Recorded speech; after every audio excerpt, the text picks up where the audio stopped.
Especially in a country like India, which the Americans or the U.S. government is trying to cater to their trade policies and trying to develop trade with. They don't want to upset the boat with any kind of protests or invasion on their legal system. So again, people that visit India should definitely beware of these problems. And again, read my book and you will probably learn some things about traveling there. Why do you think Yogi Bhajan's sect was a cult?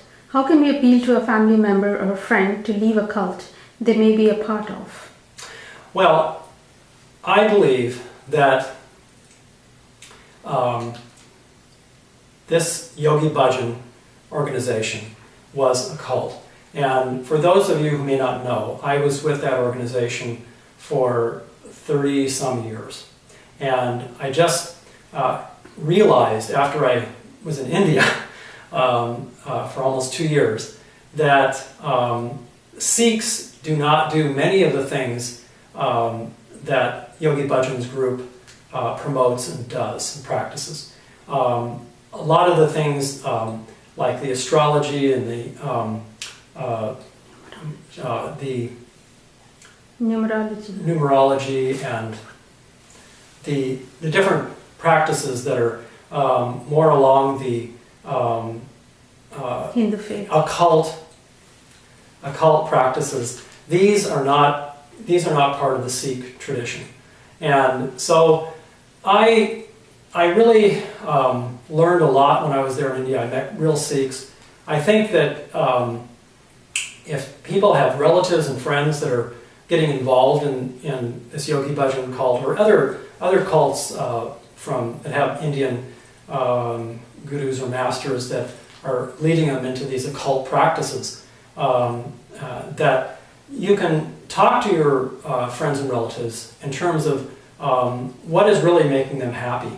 And what I found was that these cult practices, these things that were part of this Yogi Bhajan cult, were a temporary happiness. Much of the yoga that we did was like a temporary high. I think that this breath of fire, which is a fast breath, was giving us a false sense of being, the false sense of well-being. I talked to a psychiatrist in London once about this, and they told me that it's a very normal thing for people to do heavy exercise and feel some kind of euphoria. There's endorphins and these other hormones that are released as a result of doing these heavy exercise. And that's what Yogi Bhajan was doing, I think, was getting people into this endorphin kind of state, and then he was giving them these indoctrinations about these occult practices like tantric yoga and things that were really against traditional or orthodox Sikh teachings. Can you mention in the cult that they threaten you when you're trying to leave? They try to not leave the cult. You and your wife tried to leave the cult long ago. Well, I'm trying to record this. Okay, we understand you wrote a new book. Please summarize it and your plans after its release. Yes, I mentioned this before. The Confessions of an American Sikh. I wrote I started the book while I was incarcerated there in India on these false charges. And so I would encourage you all to read it. It tells my life story and how I grew up as a Christian, how I eventually converted to the Sikh religion and why. It also gives you a really good background on